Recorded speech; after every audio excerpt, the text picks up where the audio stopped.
Salut tout le monde, j'espère que vous allez bien aujourd'hui. Alors, sur la vidéo d'aujourd'hui, je vais vous parler du verbe dans la phrase française. Tout d'abord, voici un petit exemple très simple pour commencer notre cours. Amine traverse la route. Comme vous voyez dans ce exemple, Amine a fait une action. A traversé la route. Généralement, on a utilisé le verbe traverser. Alors, l'utilisation du verbe traverser a donné un sens à la phrase, a donné une action qui a été faite par Amine. Donc, le verbe est un élément essentiel dans une phrase. Entre parenthèses, la phrase déclarative. بمعنى الفعل أساس الجملة لا نستطيع الاستغناء عنه لأنه يعطي الحركة للجملة. بدون فعل الجملة ما عندهاش مفهوم. Il varie en personne, en nombre, en temps et en mode. On a dit qu'il varie en personne, que ce soit le féminin ou bien le masculin, et en nombre pluriel singulier, et le temps utilisé, que ce soit le présent ou bien l'imparfait, le passé simple, etc. Et en mode, que ce soit l'indicatif ou bien le subjonctif.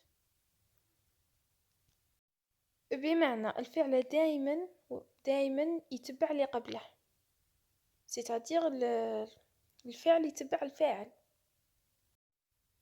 Son rôle est de permettre à celui qui parle ou qui écrit de décrire, d'apprécier, de situer dans le temps les actions effectuées ou subies par les êtres et les choses. Ensuite, les verbes sont réparés en 3 parties, c'est-à-dire sont divisés en 3 groupes. Les verbes du premier groupe, ce sont les verbes qui se terminent en ER, comme manger, frapper, effacer, sauf le verbe aller. 2. Les verbes du deuxième groupe, ce sont les verbes qui se terminent en IR, comme finir, choisir. Les verbes du troisième groupe, ce sont les verbes qui se terminent en war, andre, re. Et en ajoutant le verbe aller, l'auxiliaire être et avoir. Et voici la liste des verbes du troisième groupe.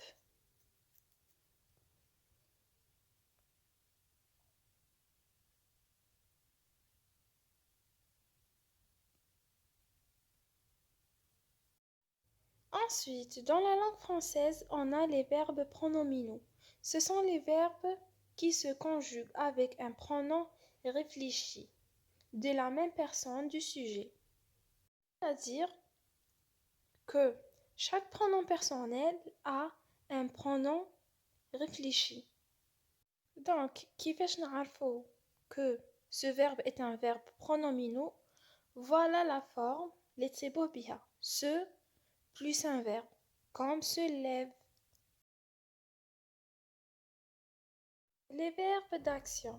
Ce sont les verbes qui expriment une action faite ou subie par le sujet, comme on a vu dans le premier exemple de Amine. Un autre exemple, je marche. Marcher est un verbe d'action. Les verbes d'état. Ce sont les verbes qui expriment un état, une manière d'être